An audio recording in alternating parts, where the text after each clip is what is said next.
Ты вообще человек? Я устраиваю банкет в честь господина Си. Ты обязан забронировать мне стол в лучшем ресторане Юнчен. Но все отдельные кабинеты там уже заняты. Неважно, как ты это сделаешь. Быстро пусть те люди освободят для меня место. Стая неблагодарных тварей, будто в прошлых жизнях голодали, осмелились с этой леди. Еще и спорить из-за места. Алло, дочка.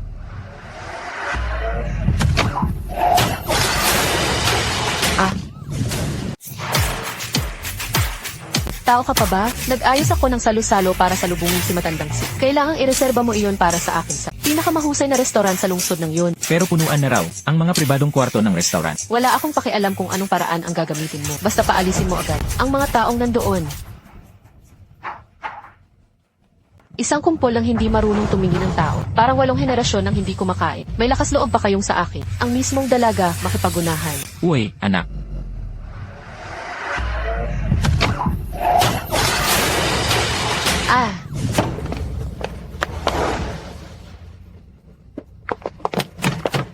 Bulag ka ba? Marunong ka bang magmaneho? Ang mga punla ko.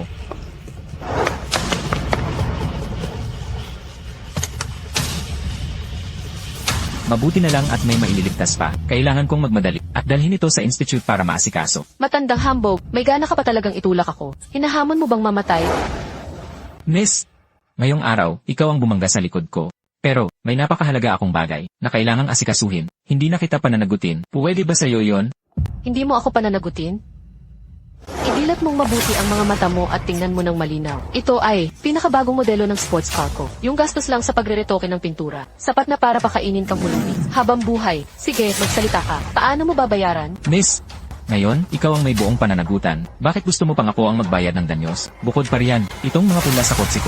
Yang ilang walang kwentang punla mo. May halaga ba kung para sa kotse ko? At saka, aling mata mo. Ang nakakita na ako ang bumangga sa'yo. Malinaw na, ikaw ang bumangga sa akin gamit ang kotse mo. Miss, paano ka nakapagsasalita nang ganyan kahalang nakasinungalingan? Matandang lalaki, may oras ako ngayon.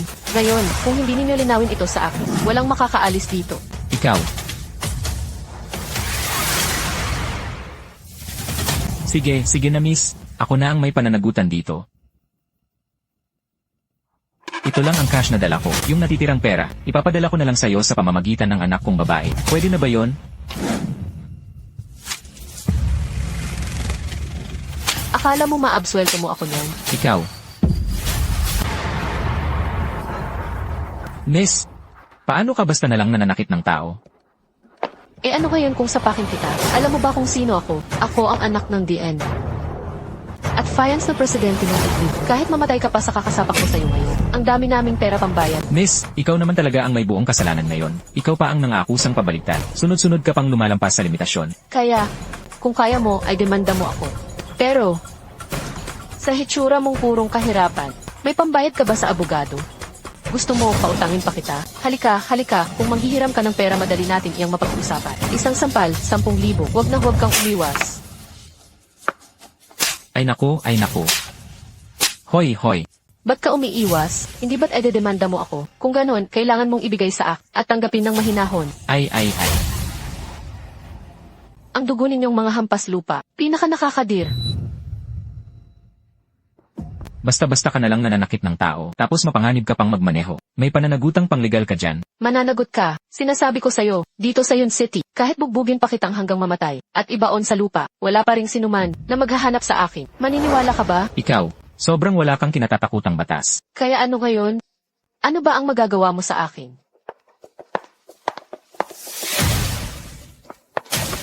Matandang lalaki. Ako, pag nagsalita, tinutupad ko. Iyong perang para sa pagpapakain ng palo. Ni Kusing, hindi ko babawasan. Pero, kailangan lumuhod ka rito ng maamo at magbigay ng malakas na kauto. Saka lang kita pakakawalan. Kumusta? Payat na ba?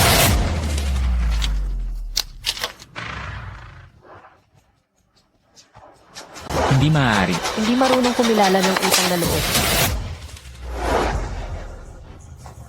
Director Xia, ako ito, si Guming. May proyekto akong gustong pag-usapan sa inyo. Abala si President siya ngayon. President Gu, bumalik na lang kayo bukas. President Q, narinig ko na ang ama ni Director Xia. Babalik sa bansa ngayong araw. Kung may papakilala natin siya, tiyak na magtatagumpay ang proyekto natin. Magandang ideya yan. Ay check mo para sa akin. Tignan mo kung anong oras darating si Elder Xia ngayon. Opo. Itong mga hamak na tao, ang kakapal ng bala. Sa sobrang bugbog, ako pa ang sumakit ang kamay. Alam mo ba, sa bawat sandaling maantala pa ako, ang sansa ng pagkaligtas ng mga sibling na yon ay lalo pang bumababa. Ah, ganoon pala kaseryoso. Ano naman ang kinalaman niyan sa akin?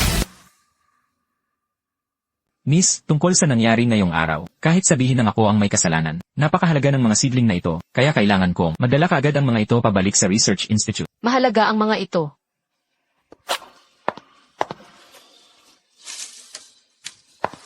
Itong mga bulaklak ko ay namumulaklak lang isang beses sa bawat 10 taon. Saksya at Bin, bawat bulaklak ay nagkakahalaga ng 100,000. Hindi naman mas mababa ang halaga kaysa sa mga bulok mong punla. Miss, ang mga punlang ito ay may pondo para sa pananaliksik. Bawat isa ay nagkakahalaga ng 200,000. Talagang hindi na pwedeng maantala pa. Kailangan ko nang umalis kagad. Pinayagan ba kitang umalis? Sinabi ko na, ngayong araw, kailangan mong lumuhod at humingi ng tawad sa akin. Kung hindi, itong mga bulaklak ko ay espesyal kong inihanda para kay Elder Xia. Kasalanan mo lahat ito kung hindi dahil sa'yo. Hindi masisira ang mga bulaklak ko. Ni hindi ko man lang yan nahawakan. Ang kapal pa ng mukha mong sumagot. Sinira mo ang mga bulaklak ko. Ngayon, kailangan mong magbayad ng kabayaran. Hoy, bitiwan mo ako. Bitiwan mo ako. Ano ba ang ginagawa nila? Parang nananakit sila ng tao. Nangaaway. Kailangan ko itong kuhanan ng maayos. Bitiwan mo ako. Ha? Aba, itong babaeng ito, ano bang sakit meron siya? Wala akong alam. Ang sama niyang tingnan, nakakasuklam. Hindi kaya ito yung cancer sa balat na yon, yung skin cell cancer. Ano bang tinititig mo dyan? Tumingin ka pa at hugutin ko ang mga mata nyo. Maang, ganyan mo ba tratuhin ang isang nakatatanda? Sobra ka na.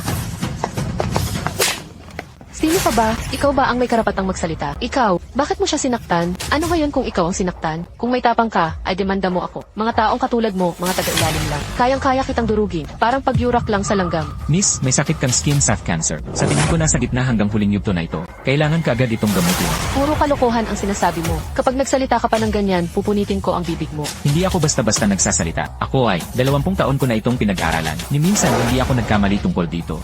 Hindi kaya ito ang Professor Xia Zongji. Sa balita, nakita ko na si Professor Xia daw ay alas 7 pa bago dumating ang eroplano niya.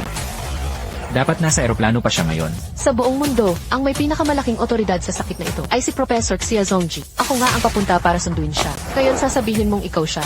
May ako sa trabaho. Pwede ko itong ipakita sa inyo.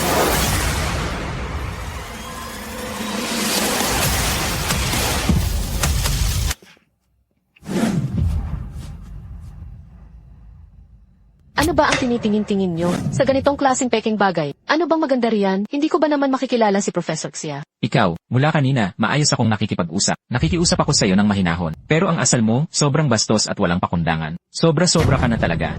Ako ang sobra. Kung hindi ka kaskasero magmaneho, mangyayari ba ang lahat ng ito? Pati pa yung ilang sirang punla sa sasakyan mo. Ginagamit mo pang pangpandaraya sa aksidente. Sa isang puno lang, gusto nilang magbayad ako ng 200,000 yuan. Kung hindi makakuha ng pera, may lakas loob bang magpanggap dito bilang siksalaw? 200,000. Sobra ka na sa pagkagahaman sa pera. Mukha kang maayos at tapat. Di ko akalaing isa ka palang nandadamay sa aksidente. Hay, ganito kagandang balita. Bakit hindi mo pa kinukunan? Ano pang hinihintay mo? Nakunan ko na. Bibigay kita ng 100,000 yuan. Sige, ayos. Mga ka-family, tingnan nyo ito. 60 anyos na matanda, lumabas para mandamay sa aksidente. Pagbuka pa lang ng bibig, 200,000 na agad ang hinihingi. Nang hindi na niya ma-extort, nagpunta sa pagpapanggap. Talagang makapal ang mukha. Hindi ako nagpapanggap at hindi rin ako nandadamay sa aksidente. Ako si Xia Zongji. Buong lakas at sigla ka pa. Ito pa ang ginagawa mo. Matanda ka na, wala ka pa rin respeto sa sarili. Ang suot mo, puro lumang damit. Pero sa kotse mo naman, ang gaganda ng mga damit na nakaimbak. Tapos sabihin mo hindi ka nandadamay sa aksidente. Kitang-kita, nandadamay ka talaga. Wala ka talagang hiya. Hindi ako nang pipeke ng aksidente. Ako, tumatawag lang ako sa anak kong babae. Nagdadahilan pa. Pinakakinainisan ko, ang mga kagaya niyong nang pipeke ng aksidente. At nagdadahilan pa rin. Mga ka-family, balik naman. Paki-follow na rin. Pag naka-100 followers na tayo, ako mismo, ang host, ang kikilos, para alisin ang sakit ng ulo ng mga tao. Kung hindi dahil sa mga kagaya niyong nang pipeke ng aksidente, masisira ba ng ganito ang pamilya ko? Kayong mga nandadamay sa aksidente, dapat lang mamatay. Itong matandang ito, gusto pa akong banggain. Siguradong hindi ako nang pipeke ng aksidente. Tumatawag lang ako sa anak kong babae. Dumating na ang anak ko. Malalaman niyo na ang lahat.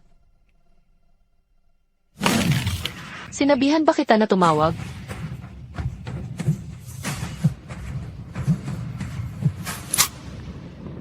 Honey, narinig ko na inutusan ka ng tatay mo na sunduin si Xialao. Pwede mo ba akong isama? CJ, pero kailangan mo munang pumunta rito. Tulungan mo akong ayusin ang isang tao.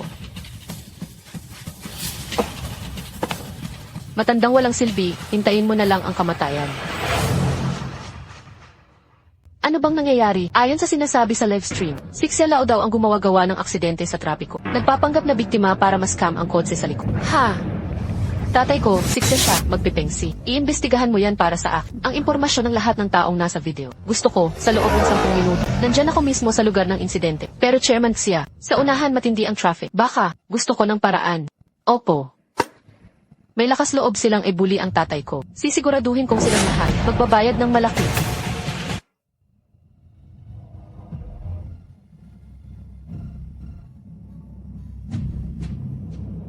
Hindi ko akalain.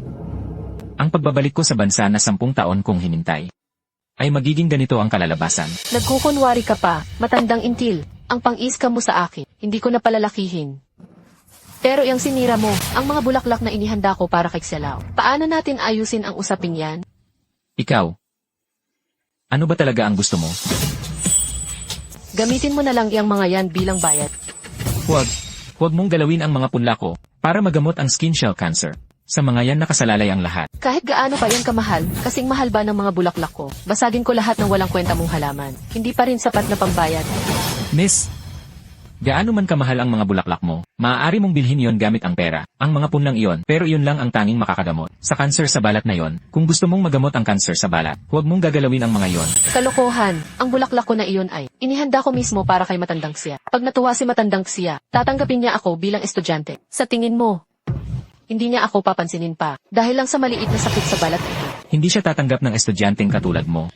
Sa ugali mong ganyan, hindi ka angkop para sa pananaliksik. Tumahimik ka, matandang ugod-ugod. Anong karapatan mong sabihin si matandang Xia? Hindi ako tatanggapin bilang estudyante. Tingnan mo nga ang itsura mo.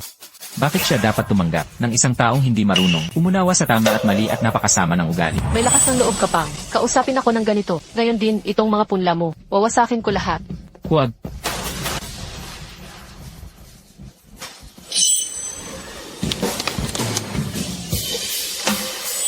Anak, dumating na ang anak kong babae.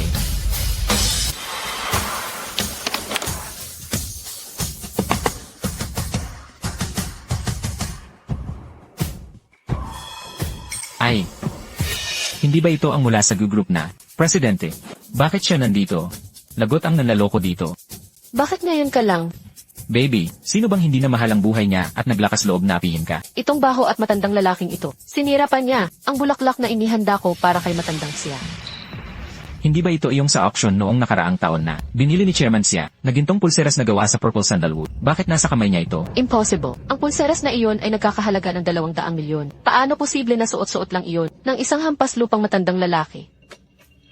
Matanda. Si Xia, pangulo ng Xia Group. Anong relasyon niya sa'yo?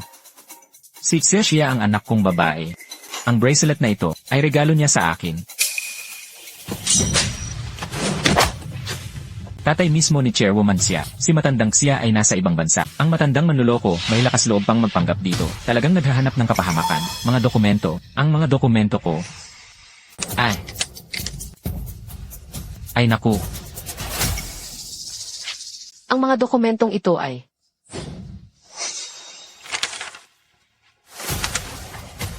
hindi ba ito kay matandang Xia? Na data ng pananaliksik, paano magkakaroon ng ganito ang matandang ito? Hindi kaya siya talaga si Professor Xia. Imposible naman iyon. Sira na ba ang ulo mo? Ang datos na nakasulat dito, lahat ito parang mga alamat lang. Ang tatay ko ang direktor ng Research Institute. Paano siya magiging si Professor Xia? Peking-peking dokumento ito. Hindi fake ito. Ito ang kinalabasan ng pananaliksik kong 20 taong pinaghirapan. Mga data ng pananaliksik na ganito, ginagaya mo pa ng walang takot. Kayong mga hamak, pera talaga ang mas mahalaga sa inyo kaysa buhay. Hindi ko ginawa yon.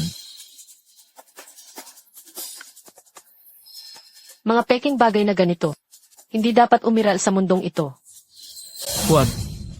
Miss, huwag kayong padalos-dalos. Walang backup ang lihim na dokumentong ito. Kapag nasunog, wala na, tapos ang lahat. Walang backup. Ibig sabihin, iisa lang ito sa buong mundo. Kaya huwag niyo itong susunugin. Ayaw mong ipasunog ito. mas lalo ko nga itong susunugin. Huwag, miss. Miss, huwag po.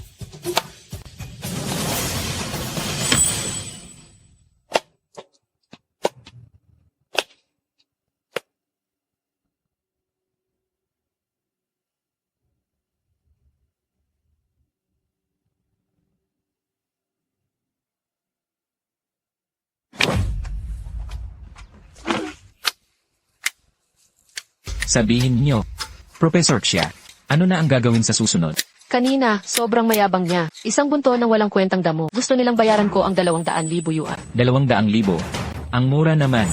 Sige, ako na ang mauna. Para sa 1,000,000 yuan.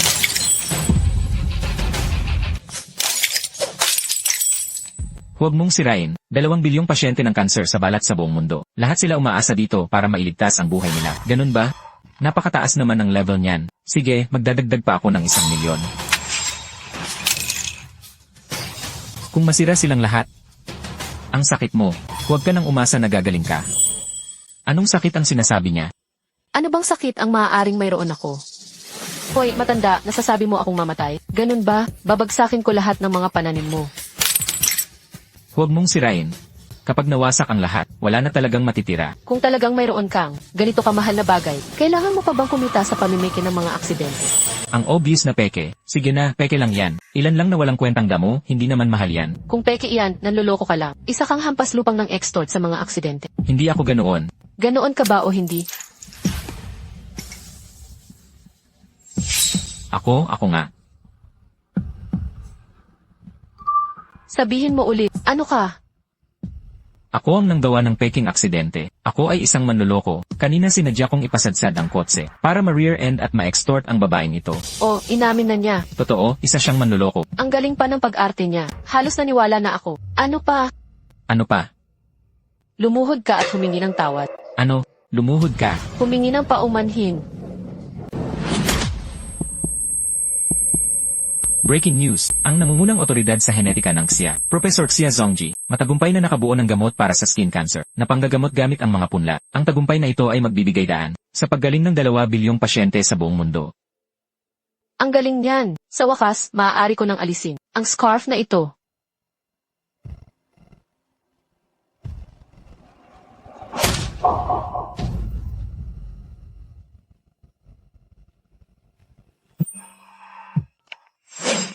Tay, nagkaroon ng kaunting aberya sa daan. Pero huwag kang mag-alala, hindi nito maaantala ang pagsundo kay Xialao. Ipapadala ko sa iyo ang litrato ni Xialao. Kailangan mong ligtas na masundong maayos si Xialao. Sige po. Matandang walang kwenta. Naglalakas loob pang magpanggap na si Xialao. Hintayin mong masundo ko muna si Xialao. Saka kita aasikasuhin. Matanda ni hindi man lang tumingin sa sarili sa salamin. Naglalakas loob pang magpanggap na si Professor Xia. Ngayon para kay Xialao, pagtuturuan kita ng mabuti. Tumigil ka. Ano yon? Bakit parang pakiramdam ko na ang matandang ito at si Xialao ay magkamukhang magkamukha?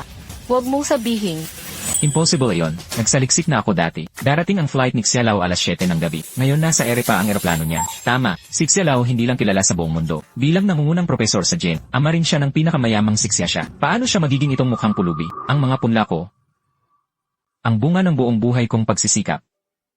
Lahat ay nawasak. Naku, may namatay na. Ano nang gagawin natin sa mga taong gaya niyan? Hindi rin kawalan kung mamatay. Hoy!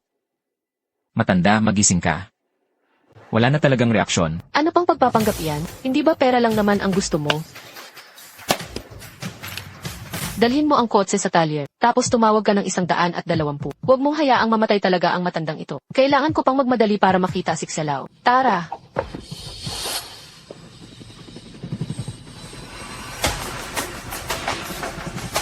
Asa ako sa helicopter.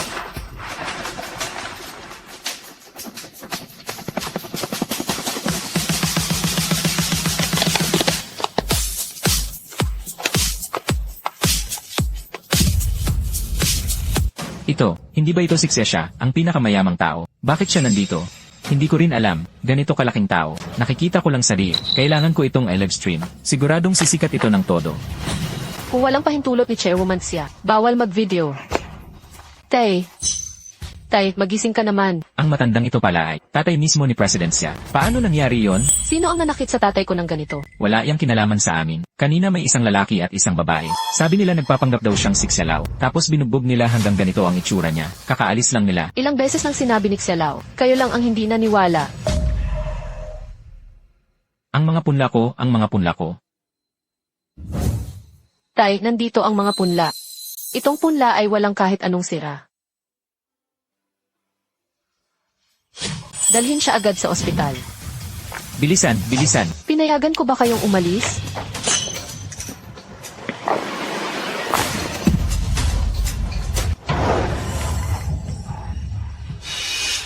Chairwoman siya, kahit ikaw ang pinakamayaman at makapangyarihan sa buong Cloud City. Pero, hindi mo pwedeng apihin kaming mga ordinaryong tao. Chairwoman siya, wala akong kinalaman dito. Wala naman akong ginawa. Ngayon, bawat isa sa inyo, magbabayad sa ginawa niya. Wu Zeng, lalaki, 28 taong gulang, online streamer.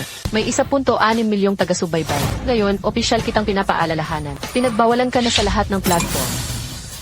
Hindi. Ako ay isang top influencer na may 1.6 milyong fans. Paano nila ako mafaban ng ganoon lang kadali? Hindi ako naniniwala.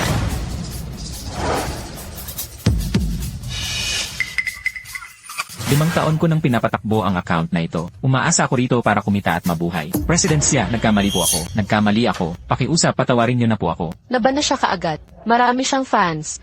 Nawala lang bigla ang lahat. Wala naman sigurong mangyayari sa akin, di ba? Hindi ko man lang siya ginalaw. Ikaw, bilang isang internet celebrity, ni hindi mo pinansin ang katotohanan at tumulong ka pa sa masama. Ang iban ka ay magaan na parusa pa nga. Binibigyan kita ng 3 araw para humingi ng public apology sa buong internet. Kung hindi, magkikita tayo sa korte. Kasama ka rin. Si Wang Zhan, 30 taong gulang. Walang trabaho, paikot-ikot lang. 3 taon na ang nakalipas nang ma-frame siya sa isang kihitan drone scam. Nawasak ang pamilya niya, halos gumuho ang buhay nila. Ngayon, may utang siyang 500,000 yuan. Chairman siya, lahat ito ay puro hindi pagkakaunawaan. Hindi ko talaga alam na ama niyo siya. Amaman yan ng iba. Pwede mo na bang bastusin ng basta-basta? Ang tatay ko, ganoon na siya katanda. Pero nagawa niyong saktan pa rin siya. Mas masahol pa kayo sa hayop. Sir siya, nagkamali po talaga ako. Mali talaga ako. Humihingi ako ng paumanhin. Luluhod ako, magmamakaawa, hihingi ng tawad. Walang habas na pambubugbog sa ibang tao. Isasampa ang kaso bilang sinadyang pananakit. Wala na. Wala na ang buong buhay ko. Sasabihin ko sa inyo, hindi lang siya ama ni siya. Isa rin siyang kilalang propesor ng genetika sa buong mundo. Ang ginawa niyo ngayong araw, kahit ako, siksya siya, gustuhin ko mang palampasin ito. Sa mas nakakataas sa akin, hindi kita kailanman patatawarin. Chairman Xia, ngayon, iyong 2 tao, may direktang alitan kay Old Xia, ay umalis na sa lugar. Tingnan ninyo, paimbestigahan na natin, walang pwedeng makaligtas kahit isa.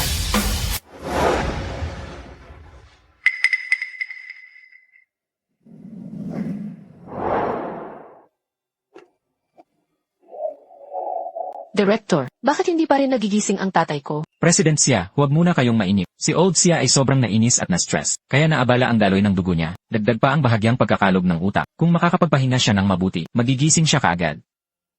Pasensya na kayo, Director. Huwag na kayong magpasalamat, President siya. Ang makagawa ng kahit kaunting bagay para kay Old siya, ay malaking karangalan para sa akin.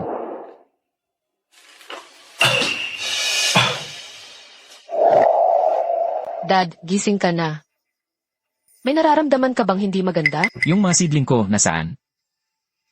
Tungkol sa mga seedling, nagpapunta na ako ng tao para dalhin iyon sa Agricultural Research Institute. Huwag kayong mag-alala, inutusan ko na silang panatilihin ang lihim. Sa ngayon, walang ibang nakakaalam na nasira na ang mga seedling. Mabuti.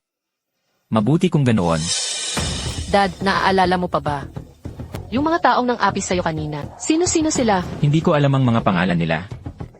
Pero natatandaan ko ang itsura nila, isang lalaki at isang babae. Sila ang sumira at naghagis sa mga seedling ko. At winasak pa nila ang lahat ng datos ko. Sila, kahit maging abo sila, makikilala ko pa rin. Dad, huwag ka munang ma-excite. Nagpaimbestiga na ako sa mga tao ko. Magkakaroon agad tayo ng resulta.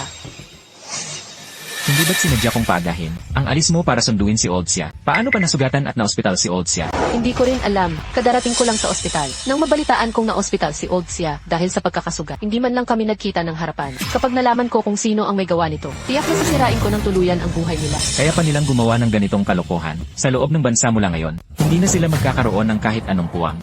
Maging ang pamilya niya, ay dapat madamay at magdusa rin. Sige na, sinyo.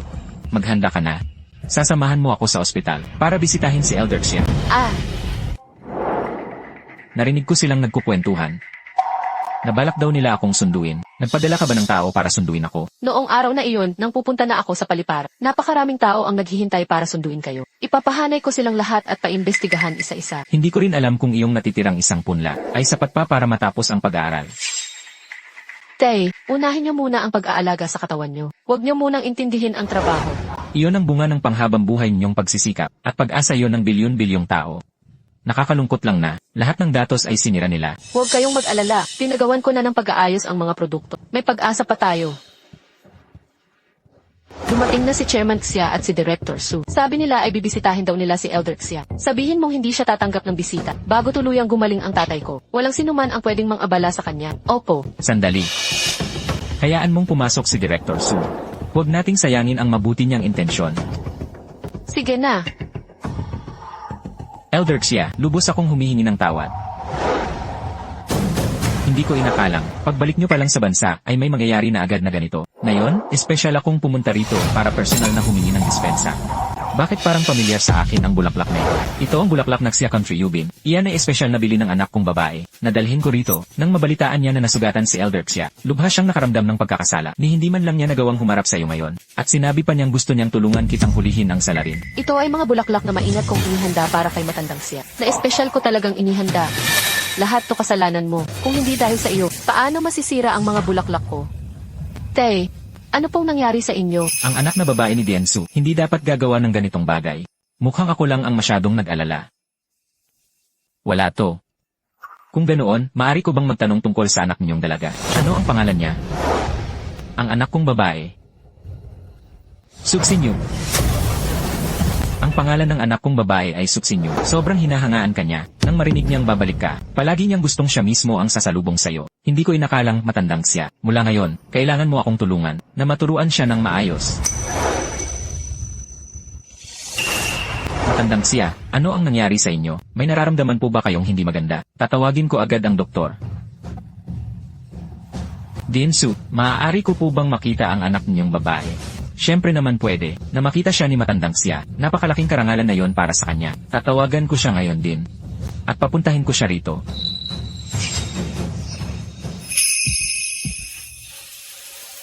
Hoy, dahan-dahan ka naman. Ang bastos ng pagkakakapit mo. Kasalanan nitong mga batit, bigla na lang sobrang nangati. Kung hindi, sasama talaga sana ako kay Papa. Para salubungin si matandang Xia. Kasalanan ko.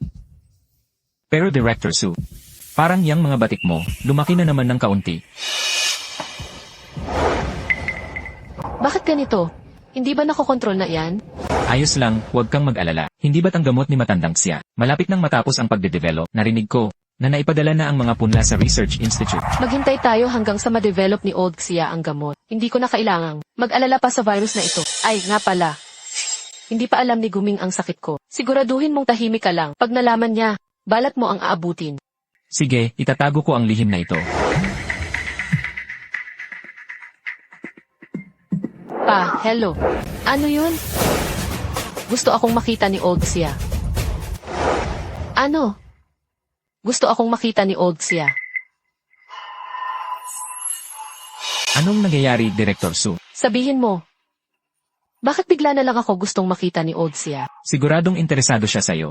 Isipin mo, hindi basta-basta nakakaharap si Old Xia ng kung sino lang. Siguradong pinakiusapan mo si Director Su na ipakilala ka sa kanya para maramdaman niya kung gaano ka kaseryoso. Ay, nga pala, yung mga pinahanap kong taong nanakit kay Old Xia, nahanap mo na ba? Hindi pa.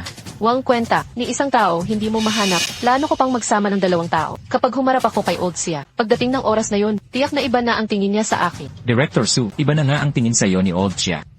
Bilisan mo at maghanda ka na. Punta na tayo sa ospital.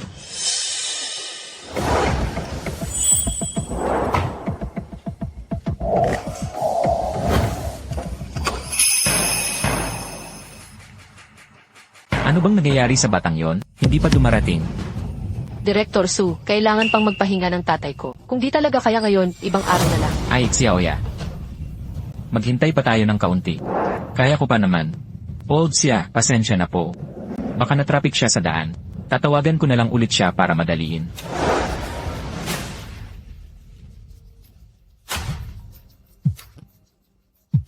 Hello. Nandito na ako. Nasa ikatlong palapag ako. Nakikita ko na.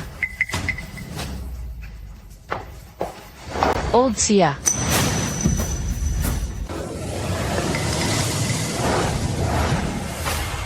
Hoy, Tay. Pagdating ko sa kwarto, bakit walang tao? Ay, itong batang ito. Ano ba ang nangyari? Nagpunta ka sa maling ospital. Hindi ito ang Central Hospital. Director Sue, sa tingin ko, mas mabuti kung ipagpaliban na lang natin ito sa ibang araw. Kung patuloy pa tayong magpagod ng ganito ngayon, hindi natin alam aabot ito hanggang anong oras. Kakagising lang ni Papa, hindi na kaya ng katawan niya ang ganitong pagod. Kasalanan ko, hindi ko masyadong napag-isipan. Pagkalipas ng 3 araw, naghanda ako ng espesyal na welcome banquet para sa inyo. Tingnan ninyo, maaari ko ba kayong imbitahin? Ikinararangal ko yon. Bakit ka naman ganyan? Kailangan pang magpahinga ng maayos ang tatay ko. Ganito kasi yon. Ang mga tao sa institute namin, alam na nilang nakabalik kayo. Sobrang nasasabik silang lahat. Lalo na, yung dinalan nyo pabalik, ang mga punlang kayang gamutin ang cancer sa balat. Gustong gusto nilang makita yon. Kaya, ang mga punla ay baka hindi na may papakita. Pero maaari pa rin akong magpakita sa kanila ng iba pang mahalagang bagay. Ay, napakaganda niyan. Salamat, Professor Xia. Magpahinga kayong mabuti, alagaan ang katawan niyo. Mauna na po ako.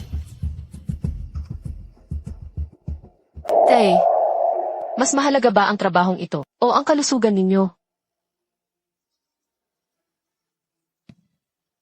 Habang kaya ko pang kumilos. Tama lang na mas marami pa akong mayambag. Ikaw talaga. Utak baboy ka ba? Pati ospital na gawa mong pagkamalan. Alam mo bang si Xialao, ako mismo ang pinapunta niya. Alam mo bang gaano kakahanga ang ganitong pagkakataon? Balak niya akong gamitin ulit at bigyan ng malaking tiwala. Director Su, pasensya na po, pasensya na po. Anong silbi ng pasensya? Wala. Director Su, huwag po kayong magalit. Pagkalipas ng 3 araw, maghahanda tayo ng salusalo para salubungin si Matandang Xia. Pagdating ng araw na yon, siguraduhin mong maayos ang ipinapakita mo. Sa oras na dumating yon, mas makakakuha rin tayo ng pabor kay Matandang Xia. Kung sa handaan para sa pagsalubong kay Matandang Xia, sirain mo na naman. Huwag ka nang magpakita sa Yun City sa hinaharap. Tay, kailangan nyo ba talagang pumunta? Sigurado ba kayo na ayaw nyong may kasama o bantay? Ay naku, kakain lang naman ako. Hindi naman ako pupunta sa piitan. Para saan pa ang may kasunod?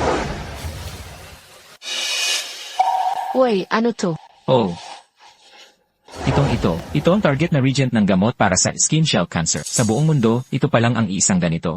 Hindi pa ito ganap na hinog, pero dahil nasira ang mga punla ng paggamot, wala tayong magagawa kundi ipakita na lang ito sa lahat. Chairman Xia, may malinang na direksyon na po ang iniimbestigahang impormasyon ninyo. Naiintindihan ko. Tay, mag-ingat po kayo. Pagkatapos ko sa mga gawain ko, pupunta agad ako roon. Ay, huwag kang mag-alala. Kapag may kailangan ako, tatawagan kita. Sinyu, darating ba talaga si Matandang Xia ngayon? Siyempre naman. Sabi ng tatay ko, siya mismo ang personal na pumayat. Siguradong hindi siya susumpa sa usapan. Tahimik na lang tayong maghihintay. CJ. At nga pala, Guming, pumasok ka muna at bantayan ang mga ayos sa loob. Kapag dumating na si Matandang Xia, saka na kita sasabihan. Pero gusto ko siyang salubungin dito mismo. Ay naku. Ang daming nakatayo sa may pinto. Baka lalo lang matakot si Matandang Xia. Pumasok ka na lang. Hindi ka pa rin ba naniniwala sa akin? Sasabihin ko naman talaga sa iyo. Sige, pero siguraduhin mong sasabihin mo sa akin ha. Pumasok ka na. Tara. Director Su, bakit hindi mo pinayagang maghintay si Pangulong Gu kasama natin? Akala niya hindi ko mapapansin. Gusto niya akong gamitin para makakapit kay Matandang Xia. Impossible. Si Matandang Xia ay ako lang ang tatanggapin bilang estudyante. Kung hindi, paano ko pa makokontrol ang pamilya Gu? Ang talino talaga ni Director Su.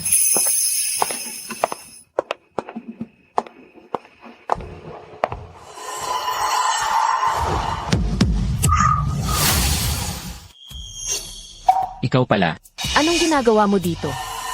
Hindi pa ba sapat ang ginawa mong pambibiktima noon? Ngayon, hindi ka pa rin sumusuko. Ibig sabihin, noong nakaraan, ikaw ang matandang shameless na nanggipit kay Director Su. May lakas loob ka pang pumunta rito. Sino ang nagbigay sa'yo ng tapang? Nandito ako para dumalo sa welcome banquet. Wala itong kinalaman sa inyo. Welcome banquet. Buong hotel ay pina-reserve na namin para sa welcome ni Matandang Xia. Ayaw namin ng kung sino-sinong taong makakapasok dito. Ikaw pa? Karapat-dapat ka ba? Ang tatay mo. Ikaw si Suxinyu. May konti ka rin palang alam. Alam mo naman kung sino si Director Su, di ba? Sinasabi ko sa'yo, si Director Su ang director ng Research Institute. At tunay na anak ni Su Jiangwo. Naiintindihan mo ba? Ikaw na probinsya ng Jologs. Mukhang tama nga ang hinala ko. Ibig sabihin, anak ka ni Director Su. Kung malaman ni Director Su ang lahat ng to, gaano kaya siya madidismaya sa'yo? Kahapon, si Matandang Siya mismo ang nag-request na makita ako. Sobrang tuwang-tuwa ang tatay ko. Pag tinanggap ako ngayon ni Matandang Siya bilang estudyante, mas lalo lang akong ipagmamalaki ng tatay ko. Impossible.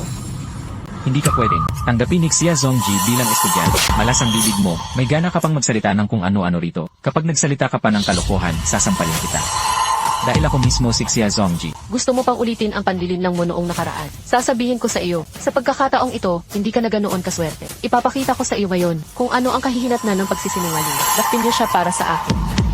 Bitawan niyo ako. Hawakan mo ng mahigpit. Ngayong araw, dadalhin kita sa harap ng tunay na Xialao para malaman mo kung gaano ka nakakatawa. Dalhin siya sa loob. President Yu, si Diansu mismo ang nagpagawa nito sa kanyag na pintor sa buong mundo. Larawan ni Xialao, tignan niyo kung saan ito pinakamagandang ilagay. Ilagay natin sa gitna. Sandali. Hindi ko pa nakikita ang litrato ni Xialao. Mas mabuti sigurong tignan ko muna, para hindi ako magkamali sa pagkilala mamaya. Bitawan niyo ako. Bitawan niyo ako.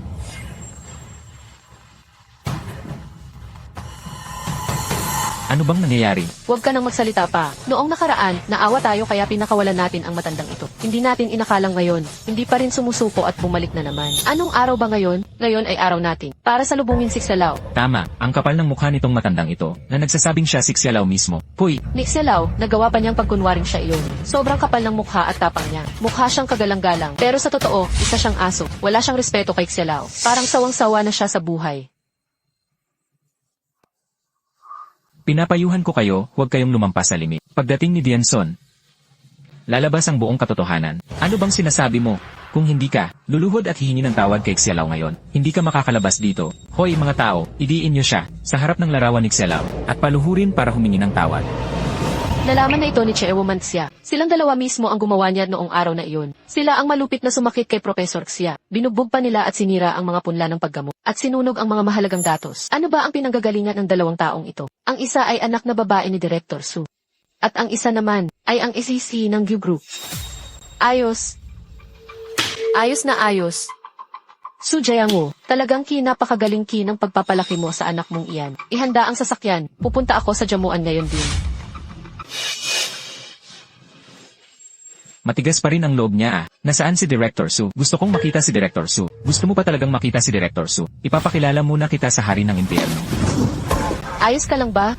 Ang bahong matandang iyon, malakas pa rin. May lakas loob pa siyang itulak ako. Wala naman sa inyong. Xia Xiaoji, ano ang karapatan niyo? Para sabihin nagpapanggap lang ako. Base lang sa iyo, na mukhang hindi man lang mahalaga kahit isang kusing. Naglalakas loob ka pang sabihin ikaw si Xialao. Sino bang hindi nakakaalam na si Xialao ay napakatalino at kahanga-hanga ang tindig at napakagaling magsalita sa napakaraming taon ng kanyang pananaliksik. Hindi mabilang kung ilang tao na ang natulungan niya. Ikaw na ganito, probinsya nung walang refinement, maikukumpara mo ba siya? At saka, ang anak ni Xialao na si Xia siya, ang pinakamayamang tao sa lungsod ng yon. Ilang tao ang nabubuhay dahil sa yon group. Kahit ako, napakahirap na makita siya kahit isang beses.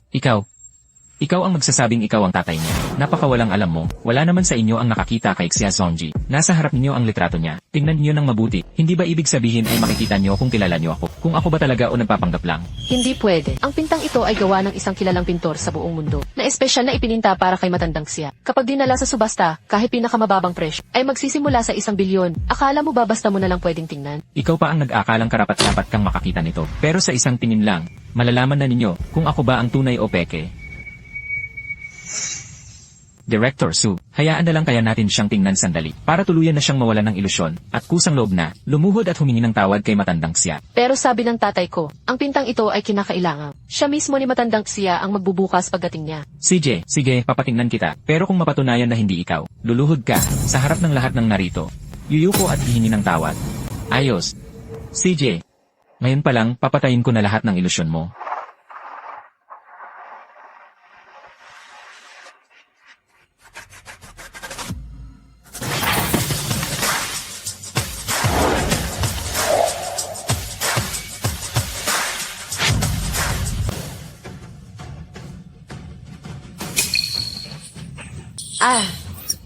Ang larawan ni matandang Xia. Bilisan, dakipin niyo siya agad. Bilisan. Nagawa mo pang sirain. Ang larawan ni matandang Xia. Alam mo ba kung gaano ito kahalaga? Hay, hindi ako yon. May nagtulak lang sa akin kanina. Nagliliko-liko ka pa sa pagsisinungaling. Nakita naming lahat. Ikaw ang sumira niyan. Hoy, bugbugin niyo siya. Tigil niyo na. Tigil, Ang bracelet ko. ikaw na impostor. Nakasuot ka pa ng peking bracelet. Peke ang bagay na ipinapareha sa peke. Talagang perpektong magkasangga kayong dalawa. Matandang lalaki. Gusto mo pang magpanggap bilang matandang siya. Hindi pwedeng isang bagay lang nangyari sa kahoy. Ibalik mo sa akin ang bracelet. Iyon ay mula sa anak kong babae. Iyon ang anting-anting na ipinakuha niya para sa kaligtasan ko. Hoy! Lahat kayo, tingnan nyo. Ito ang anak na babae ni Professor Chia. Siya, na binili niya sa International Chamber of Commerce, na nagkakahalaga ng 200 milyon, na gintong pulseras na gawa sa purple sandalwood. Ang bagay na ito ay nagkakahalaga ng 200 milyon. Itong manggagaya na ito, nakakasuot ng ganito kagandang, mamahaling bagay. Totoo ba iyan? Hindi ba peke lang itong matandang ito? Siyempre, peke siya. Nasa kamay ni matandang siya ang totoong isa. Iyon ang hindi peke. Ibinigay iyon sa akin ng anak ko. Kung sinasabi mong totoo iyan, gamitin mo na lang iyan para humingi ng tawad sa larawan ni matandang siya.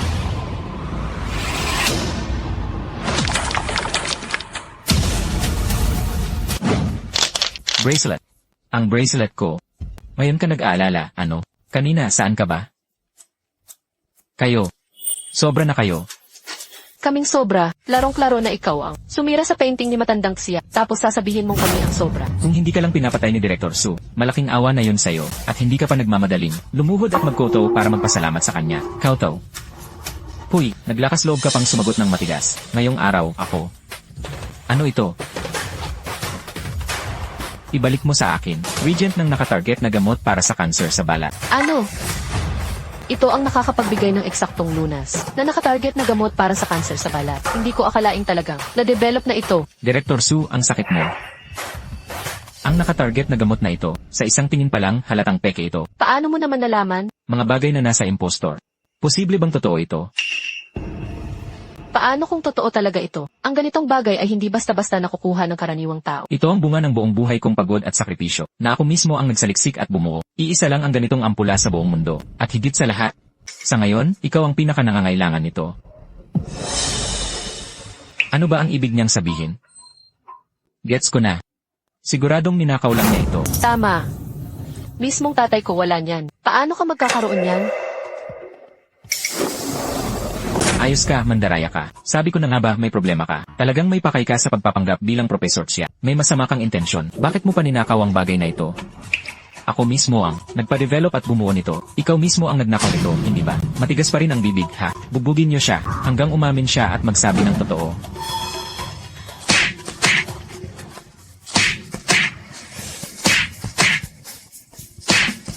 Tama na, huwag niyo na akong saktan. Hoy! Ikaw ang anak ng matandang iyon, di ba? Halos mamatay na sa bugbog ang tatay mo. Bilisan mo, pumunta ka rito para pulutin ang bangkay niya. Gaano pa katagal bago kayo makarating? May 10 minuto pa. 5 minuto. Dapat makarating kayo sa loob ng 5 minuto. Opo. At isa pa, ipaalam kay Sujayangu. Ang lahat ng nangyari ngayon, hindi pa tapos ang usapan ko sa pamilya Su. Director Su. Pasensya na po. Ang huling treatment seedling ay patay na. Ano, kung ganoon, ibig sabihin, sa buong mundong ito, ang tanging pag-asang gamot, para gumaling ang mga may ay tuluyan ng nawala. Ang sakit ni Xinyu. Hindi na ba talaga tuluyang gagaling?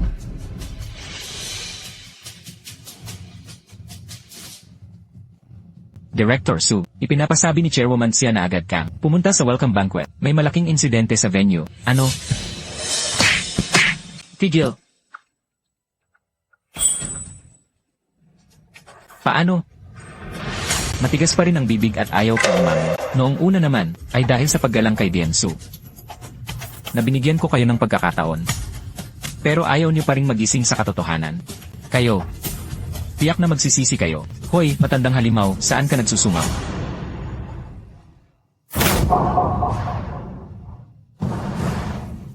Kung masira ang sakit mo, maantala ng hindi bababa sa 10 taon. Kalokohan, wag na nating pag-usapan yang mo. Napeke naman. Ngayon, ang mga kinapanggamot sa ay nasa research institute namin. Pagdating ng oras, ang ganitong bagay, magkakaroon ka ng kahit gaano karami. Kulang pa ba sa'yo ang isang peking ganyan? Director Su, paano natin hahawakan itong peking gamot? Ang mga peking bagay, syempre peke pa rin. Dahil peke naman. Eddie, Itapon na lang.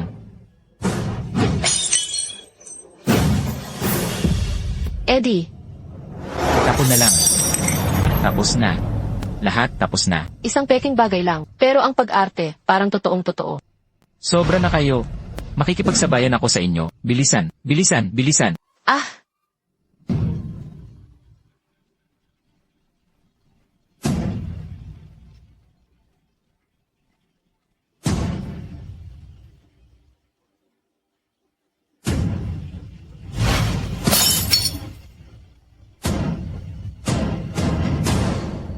Sa side ni Chairman Xia, si Xialao ay nasa loob.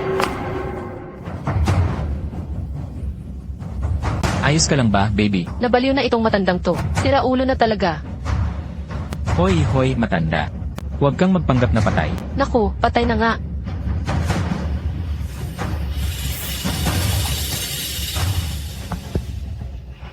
Huwag kayong magpanik na himatay lang siya. Hindi pa siya patay. Itong matandang ito, ang tibay pa rin ng buhay. Dumating na si Chairman Xia. Bakit darating si Chairman Xia? Kayong dalawa, itago niyo muna siya. Yung iba, ayusin niyo ang itsura niya. Huwag hayaang pagtawanan ito ni General Manager Xia. Bilisan niyo. Bilisan mo, huwag ka nang magpatumpik-tumpik.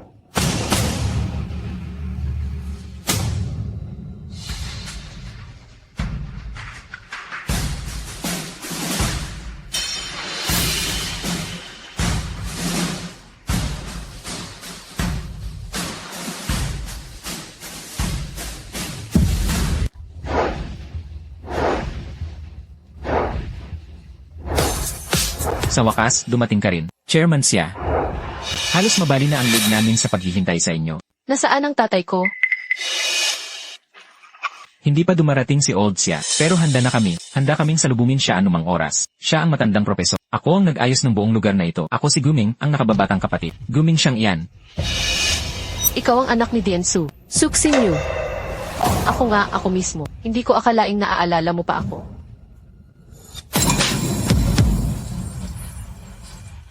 Sinampal mo ako. Ikaw talaga ang pinuntirya ko. Tatanungin pa kitang muli. Nasaan ang tatay ko? Hindi pa talaga dumarating si Old Xia. Kanina pa kami naghihintay dito. Sa tingin mo matatago pa namin yon sa'yo. May sinabi ba sa'yo si Chairman Xia kung ano-anong walang kwentang tao lang? Naglalakas loob pang lumapit. Lumayas ka. Ano bang nangyayari kay Chairman Xia sa ganitong napakalaking araw? Bakit siya ganito kadalit? Kung sakaling may kulang kami sa pag-asikaso, sabihin nyo lang, babaguhin namin agad. Bibigay pa kita ng huling pagkakataon. Sabihin mo, nasaan talaga ang tatay ko? Hindi pa nga dumarating si Old Xia. Dumating na ba siya? Hindi ko talaga alam. Ano ba talagang ibig sabihin ni Chairman Xia? Hindi ko rin alam. Ano ba talaga ang nangyayari? Huwag naman sanang si Old Xia talaga ang taong iyon. Imposible, isa lang siyang manluloko. Paano magiging si Old Xia iyon? Huwag kang ngang nangangapa sa hula. Lumabas ka at maghanap. Kahit baliktarin mo ang bawat sulok, kailangang mahanap mo ang tatay ko.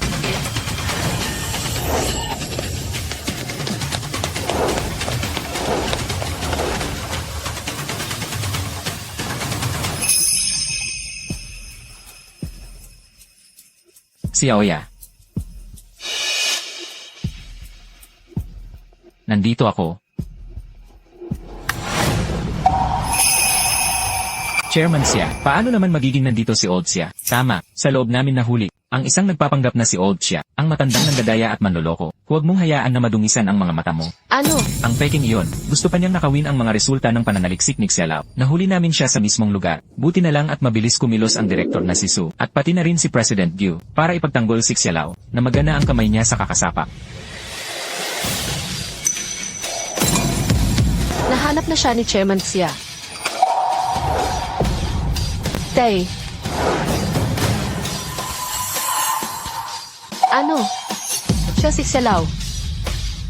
Paano mangyayari yon? Hindi siya maaaring si Xialao. Isa lang siyang peking impostor. Wala na, tapos na. Kung siya talaga si Xialao, kung ganoon, dati pa ay. Hindi, impossible iyon. Siguradong nagkamali lang si Chairman Xia sa pagkilala. Magnanakaw lang siya. Hindi naman maaaring hindi makilala ni Chairman Xia ang sarili niyang ama.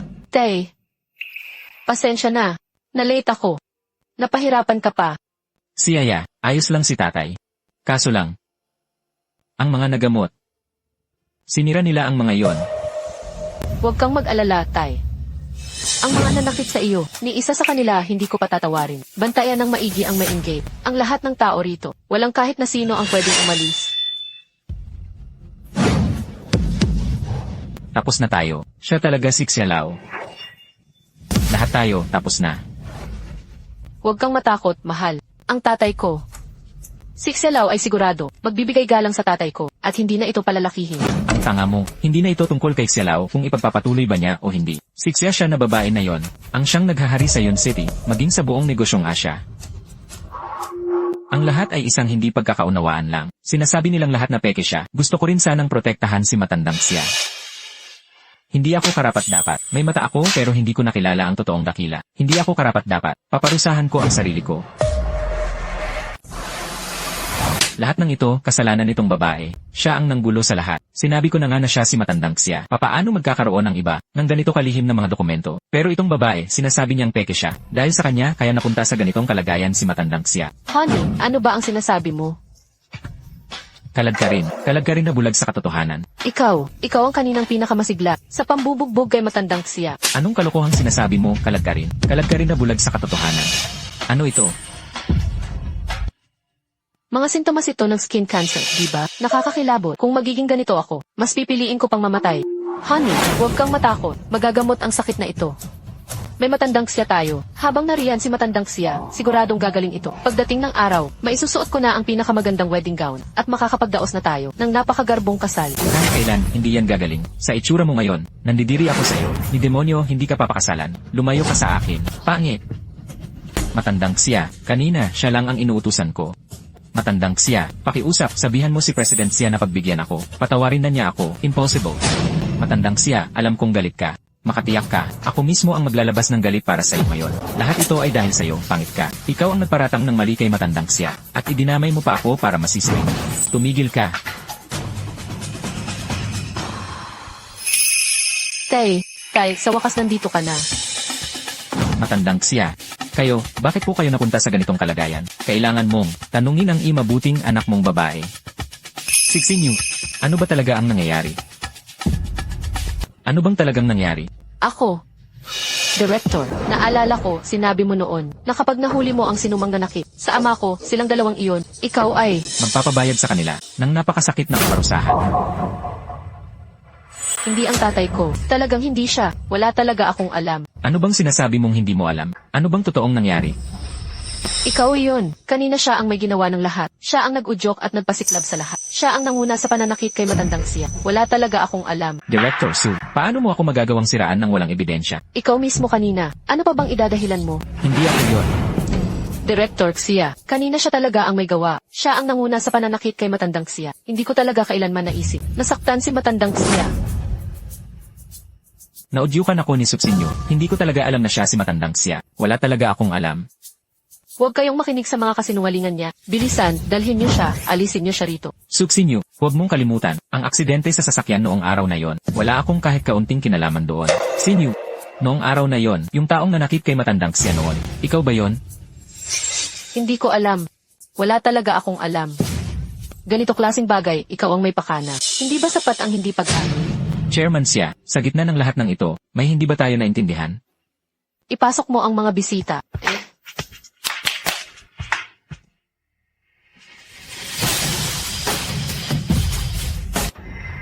Salamat sa iyo. Noong araw na binuli ang tatay ko, ikaw lang ang nag-iisang. Sinubok na tumulong sa kanya. Wala iyon. Hindi ko rin naman talaga siya. Naitulungan ng husto. Sapat na iyon.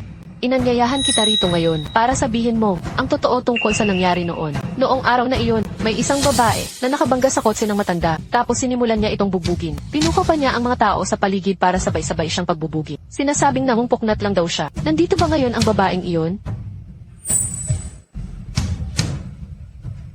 Ganap na pag-aari ng Xia Group. Ang pagkakakuha sa lahat ng shares ng Yu Group. Ngayon, ang Yu Group at lahat ng negosyo nito ay nakapangalan na kay Imas Liu. Ganoon lang kasimple. Isang bilyonaryo ang biglang isinilang. Sobrang swerte ng babaeng ito. Kung ako sana ang nakapagligtas kay Professor Xia. Hindi. Hindi pwede ang ganyan. President Xia, hindi niyo pwedeng gawin ito. Ipapasa ko ang lahat ng krimen mo sa mga nakarapat na ahensya. Pero bago ka makulong, pag-isipan mo ng mabuti kung paano mo ito ipapaliwanag sa mga magulang mo. Kapag nalaman nila na ang Yu Group ay nasira sa kamay mo, baka baliin pa nila ang mga paa mo. At ikaw naman, ang sinadyang pananakit ay krimen pa rin na hindi mo matatakasan. Chairman Xia, patawarin niyo po ako. Ako, si Xia siya. Hindi ko kailanman kalilimutan ang utang na loob. Ang bawat sama ng loob ay dapat iganti. Ngayon, hindi mo na kailangang matakot. Sabihin mo sa akin, sino ang taong iyon? Siya mismo. Ikaw, sinisiraan mo ako. Chairman Xia, wala pong ganoong nangyari, siya lang ang naninira sa akin. Hindi ko po ginawa, kita ko ng napakalinaw. Siya talaga. Tay, pakiusap, iligtas niyo ang tatay ko. Chairman siya, pwede bang sa ikagagalang ko na lang, sa mukha nitong matandang hindi pa mamamatay? Impossible. Professor siya, kasalanan ko si Sulamang, hindi ko siya mahusay na napalaki. Simula ngayon, tiyak na mahigpit ko siyang parurusahan. Sa totoo lang, kahit gibain pa niya, itong matanda kong katawan, ayos lang sa akin. Tutal. Natapos ko na ang aking pananaliksik. Mamamatay akong walang pagsisisi. Professor siya, kayo po. Ano pong klaseng sinasabi niyo yan? Bilisan mo. At agad kang humingi ng tawad kay Professor siya. Professor Xia, Ano pong sinasabi niyo? Ang totoo, tingnan niyo ang mabait inyong anak. Hindi lang niya winasak ang mga punla ko, pati ang nag-iisa kong, sinunog pa ang mga datos ng pananaliksik. Ano? Walang hiya ka. Alam mo ba, na ito ang buong buhay na pinaghirapan ni Professor Xia. Ito ang pag-asa ng buong mundo, 2 bilyong. Pasyenteng may skin cancer na maaring magamot. Tingnan mo ang itsura mo, kung wala ang pananaliksik ni Professor Xia. Ilang taon pa ba ang maibubuhay mo? Professor Xia, siguradong may iba pa kayong paraan. Hindi ba? Napakahusay niyo po. Kayo po ang nangunang eksperto. Tiyak na may iba pa kayong magagawa. May paraan naman talaga. Sabi ko na nga ba? Tiyak na may magagawa si Elder Xia. Pero, ikaw mismo ang sumiran yon kanina. Iyon ang nag-iisa sa buong mundo. Iisang ampuli lang yon, ng target na gamot na region. Hindi, imposibleng totoo yun. Fake yun. Niloko mo ako. Lahat kayo niloloko ako. Tay, pakiusap mo si Elder Xia. Siguradong may iba pa siyang paraan. Huwag mo akong tawagin tatay. Wala akong anak na tulad mong walang hiya. Elder Xia, Tito Xia, nakikiusap ako, iligtas niyo po ako. Ang bata-bata ko pa. Ayokong mamatay. Nakikiusap ako, iligtas niyo po ako. Nawasak na ang lahat ng datos ng pananaliksik. Kung magsisimula tayo muli mula sa simula, hindi natin alam kung ilang taon ang aabutin. Mabubuhay ka pa ba hanggang doon? Lao Su. Ang anak mong yan. Nahumantong sa ganitong kalagayan ngayon, kalahati niyan ay dahil sa'yo, sa sobrang pagsunod mo sa kanya. Tama. Elder Xia, kasalanan ko po lahat. Napakapanagot kong ama. Ikaw, batang suwail. Bilisan mo, lumuhod ka na. Elder Xia, nagkamali ako. Talagang mali ang ginawa ko. Pakiusap, patawarin niyo po ako. Ayoko talagang mamatay. Nakikiusap ako sa inyo, Elder Xia, iligtas niyo po ako. Ano ang silbi kung patawarin pa kita? Pumasok ka na sa ikalawang yugto. Napaka-abnormal ng progreso. Wala nang bisa ang mga kasalukuyang gamot. Hanggat ang bagong target na gamot ay hindi pa nade-develop. Hindi kita naliligtas. Sinabi ko na, hanggat pumayag ang tatay ko, wala akong tututol. Pero ang sakit mo, wala na rin talagang lunas.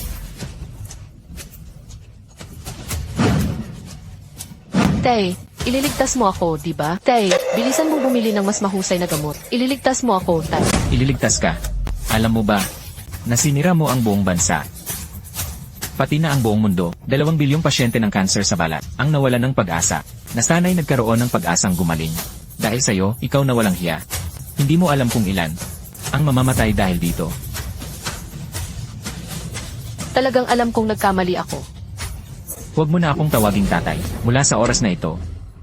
Ako, si Su Jiangwo at ikaw, ay wala nang ugnayang mag-ama. Ang buhay o kamatayan mo mula ngayon, wala nang kinalaman sa akin. Tay,